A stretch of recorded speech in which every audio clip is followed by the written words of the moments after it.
So, ito na po yung ating project summary ng hearing aid at saka prosthetics. Ito na po yung documentation natin na ito po may mga guaranteed letters na. So, ang pinupuno na lang po natin ay yung kulang.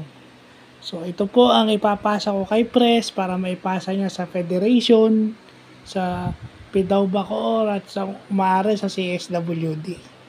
So, ito na po yung pinaghihirapan natin ng matagal. So, salamat po kina Brother G, G. Masmela Jr. sa pag-print nito, sa pag-align nito. Kasi nung ginagawa ko to, ang alignment nito medyo masagwa. So, kay Presimon, kay Cap Mike, kay Sec Genesis, sa lahat po ng mga tao namin sa barangay, ito po, nakalagay po yung pangalan ng mga nag-assist sa amin dito. To name a few, Kuya Erwin Ganilongan, Kuya Dindo Pongos, team leader Wilfredo Somo. Yan, yun po yung mga driver namin na nag-assist sa amin. Lalo na po kay Kuya Dindo na-assist namin sa malayo.